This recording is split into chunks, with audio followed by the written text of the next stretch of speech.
ভারী লেহেঙ্গা, ভারী গয়না আর ভারী মেকআপে একেবারে নববধূ সেজে বারান্দার এক কোণে দাঁড়িয়ে আছি, চোখের জল আজ বাঁধ মানছে। হ্যাঁ, আজকে আমার বিয়ে, আর কারোর সাথে নয়, আমানের শো।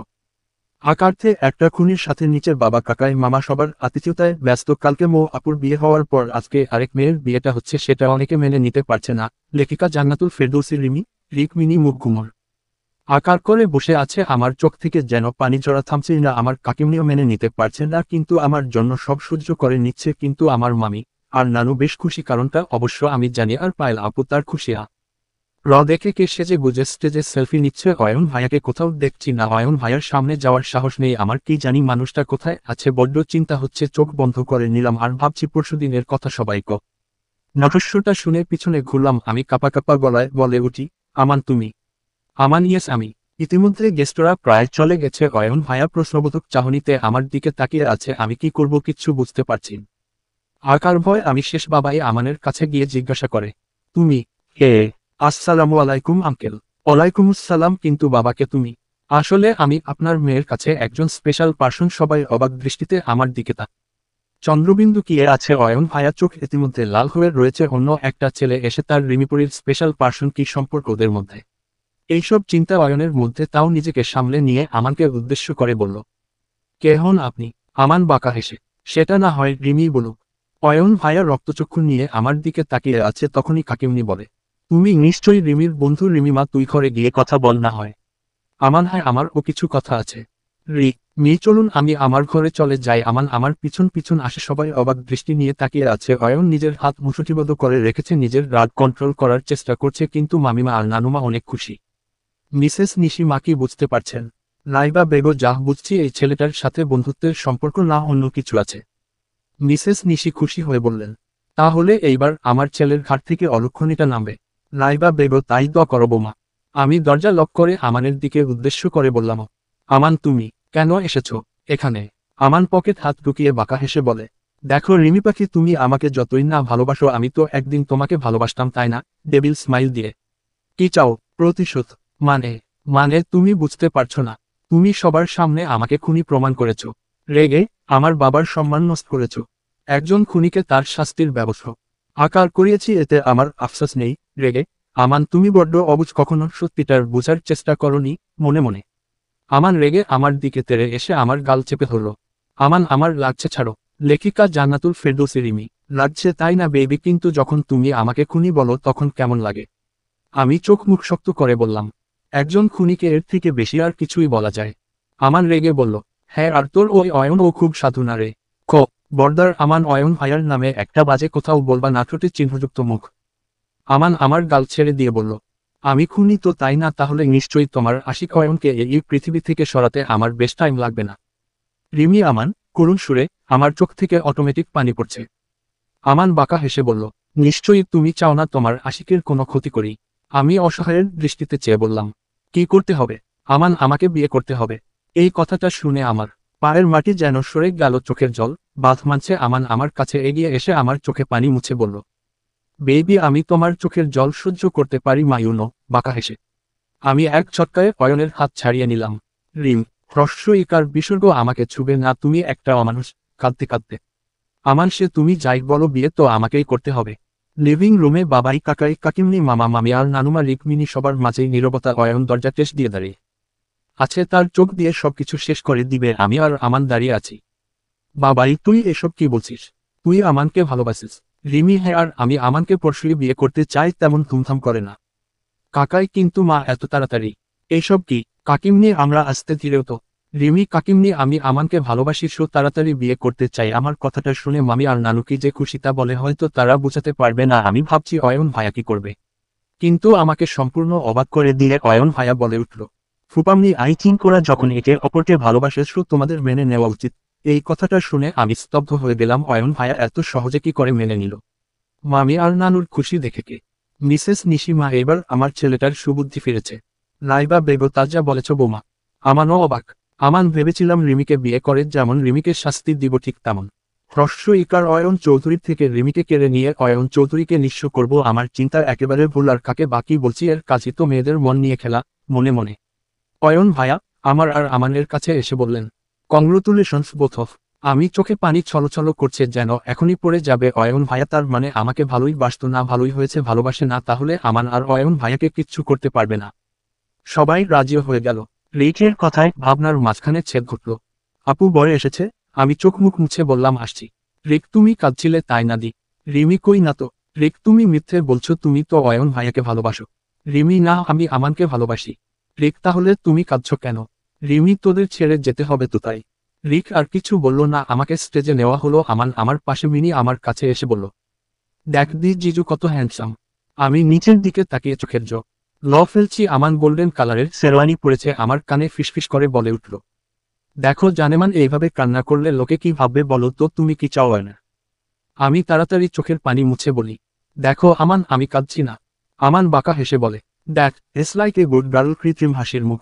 পায়েল আমার কাছে এসে বলে, আমাকে ক্ষমা করে দিও বোন। কিসের জন্য? সেদিনের জন্য। আমি সব ভুলে গেছি। কিন্তু যাই বলো, আমি কিন্তু তোমাদের জন্য খুব খুশি। আফটার অল তোমার ভালোবাসার মানুষের সাথে বিয়েটা হচ্ছে। আমি বুঝতে পারছি পায়েল আপু কতটা হ্যাপি। আমি একটা দীর্ঘশ্বাস ফেলে, অনেক কান্না পাচ্ছে তাও কাঁদতে পারছি না, সে যে কি কষ্ট তা বলে বোঝানো যাবে অনেক সময়। ভালো বাসার জন্য ভালোবাসার মানুষটাকে ত্যাগ করতে হয়। এদিকে একটা ফুলের সজ্জিত খাটে অয়ন পায়ের উপর পা দিয়ে ফোনে গেমস খেলছে যে তার কোনো চিন্তাই নেই। হঠাৎই অয়নের ফোন বেজে উঠল। অয়ন, হ্যাঁ বল। M dash dash. অয়ন, সব রেডি। M dash dash. অয়নও গুড, বাঁকা হেসে। অয়ন ফোনটি রেখে বলে, পাখির খাঁচায় বন্দি হওয়ার টাইম হয়েছে। Devil smile. আমার চোখ এখন শুধু একজনকেই খুঁজছে, সে কোথায়? সে তো খুশি হবে নাই বা কেন? আমাকে তো সে ভালোই বাসেন না, মন না চাইতেও আমার খুব অভিমান হচ্ছে, কিন্তু কেন? আমি তো চাই অয়ন ভাই দূরে থাকুক, ভালো থাকুক। আমানের যা প্রতিশোধ নেওয়ার সে যেন আমার থেকে নেই। পায়েলও অয়নকে খুঁজছ? অয়ন ভাইয়া কোথায়? ওর নাকি খুব আর্জেন্ট কাজ আছে তাই তাকে যেতে হলো। ও, লেখিকা জান্নাতুল ফেরদৌসী রিমি। ম্যারেজ রেজিস্টার চলে এসেছে। আমি জানি কাকাই বাবাই রিক মিনি বা কাকিমনিকেই এইভাবে বিয়ে নিতে পারছে না, কিন্তু আমাকে তারা খুব ভালোবাসে তাই মেনে নিচ্ছে। কাজী সাহেব রেজিস্ট্রি পেপার এগিয়ে দিলেন। আমান আমার দিকে বাঁকা হেসে তাড়াতাড়ি করে সাইন করে দিল। এখন আমাকে এগিয়ে দিল। আমার হাত পা থরথর করে কাঁপছে, তাও নিজেকে শক্ত করে কাঁপা কাঁপা হাতে যেই না সাইন করতে যাব অমনি, ইসশো, আমার বউটা কত সুন্দর, পেটের ওই তিলটা তো আরো আকর্ষণীয়। নিজেকে আর কন্ট্রোল করতে পারছি না। না, তবুও নিজেকে কন্ট্রোল করতে হবে। বিয়ের আগে নো বাসর এই বলে শয়তানি হাসিতে মেতে উঠল অয়ন। হাতে তারওয়ানের তল তার সামনেই বেডে নিশ্চিন্তে ঘুমন্ত অসহায় আছে রিমি। ঠিক ঘুমন্ত না, অজ্ঞান অবস্থায় পরনে লেখিকা জান্নাতুল ফেরদৌসী রিমি। তার এখনো সেই বিয়ের সাজ। অয়ন ওয়ানের বোতল হাত দিয়ে ঘুরিয়ে ঘুরিয়ে বলছে, জানিস রিমি, আকার কি এই ওয়ানেও এত নেশা নেই যতটা এখন তোকে দেখে আমার হচ্ছে। কেননা হ্যাশ তুই আন্ডারস্কোর, আমার আন্ডারস্কোর অন্যরকম আন্ডারস্কোর নেশা, যে নেশা থেকে আমি নিজেকে আটকাতে পারি না। মুহূর্তেই অয়নের সেই সময়ের কথা মনে পড়ল যখন রিমি বলছিল সে আমাকে ভালোবাসে। অয়নর ফর্সা মুখ লাল আভা ধারণ করে। অয়ন বাঁকা হেসে বলে, তুই আমাকে ঠকিয়েছিস, তুই একটা প্রতারক। তোর সাথে অনেক বোঝাপড়া বাকি আছে, কিন্তু তার আগে আসল কাজের ব্যবস্থা করে আসি। রেগে অয়ন রুম থেকে চলে যাওয়ার পর একারই রুমে দুইটি মেয়ে আসে। তার মধ্যে একটি মেয়ে রিমির মুখে পানি ছিটে দেয়। আস্তে আস্তে চোখ খুলে দেখি একটা মেয়ে অদ্ভুত চাহনিতে আমার দিকে তাকিয়ে আছে। আমি ধরপড়িয়ে উঠে বসলাম। আস্তে আস্তে বুঝার চেষ্টা করলাম আমি একটা রুম তো নয়, যেন ফুলের বাগান। একটা বড় পুল, তার মধ্যে অসংখ্য গোলাপ ফুলের ছড়াছড়ি। ক্যান্ডেলের আলোতে ঘরটা আলোকিত, রজনীগন্ধা ফুলের ছড়াছড়ি। লেখিকা জান্নাতুল ফেরদৌসী রিমি। আমার মনে পড়ে গেল আমি যখন কাপা কাপা হাতে সাইন করতে যাব তখনই হঠাৎ সব লাইট অফ হয়ে যায়। তারপর কেউ আমার নাকে কিছু একটা স্প্রো করে। তারপর কিছু মনে নেই, আমি মেয়েগুলোকে উদ্দেশ্য করে বলি, আচ্ছা আমি এখানে কেন? আমাকে এখানে কে এনেছে? দুটো মেয়ের মধ্যে একটি মেয়ে বলে ওঠে, আমাদের বসো, আপনাকে এখানে এনেছেন। আমি অবাক হয়ে বলি, বসো? জি বসো। কে আপনাদের বসো? আর আমাকে কেই বা এখানে কেন এনেছেন? আজকে আমার বিয়ে ছিল। উত্তেজিত হয়ে, ম্যাডাম প্লিজ, আপনি উত্তেজিত হবেন না। আমাদের স্যার আমাদের এখানে পাঠিয়েছে আপনাকে রেডি করে রাখতে। মানে আপনার আজকে বিয়ে হবে ঠিকই, কিন্তু আমাদের বসোয়ের সাথে? এই কথা শুনে আমি অবাকের চরম সীমানায় পৌঁছে যাই। বসো? কে আপনাদের বসো? কে? রেগে আমি। কণ্ঠস্বরটা শুনে আমি দরজার দিকে তাকায়। এমায় আমি কাকে দেখছি? এত অয়ন ভাইয়া। আমি অবাক হয়ে বলে উঠলাম, অয়ন ভাইয়া আপনি? কেন, কাকে আশা করছিলে? তোর প্রেমিকই আমানকে? রেগে মেগে আমি কি বলবো কিছুই বুঝো তে পারছি না। অয়ন ভাইয়া আমাকে কিডন্যাপ করিয়েছে। অয়ন মেয়ে দুটোকে উদ্দেশ্য করে বলে, আপনারা এখন যেতে পারেন।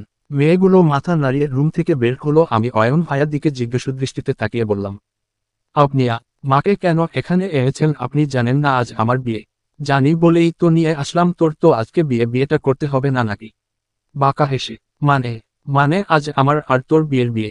What? Yes baby, devil smile. না না, এটা হতে পারে না অয়ন ভাইয়া, এসব কি বলছে? এইটা যদি হয় আমার অয়ন ভাইয়া ক্ষতি করতে পারে। না, আমি আপনাকে বিয়ে করতে পারি না। কেন পারিস না? রেগে। বিকজ আই লাভ আমান। অয়ন ভাইয়া মুহূর্তেই যেন হিংস্র পশু হয়ে গেলেন, আমার দিকে তেড়ে এসে ঠাস করে গালে চড় বসিয়ে দিলেন, আমার চুলের মুঠি ধরে বললেন, তোর মতো প্রতারককে আমি বিয়ে করতে চাইনি, কিন্তু হ্যাশ তুই আন্ডারস্কোর যে আন্ডারস্কোর আমার আন্ডারস্কোর অন্যরকম আন্ডারস্কোর নেশা, এই নেশা থেকে নিজেকে দূরেও রাখতে পারি না, বুঝলি?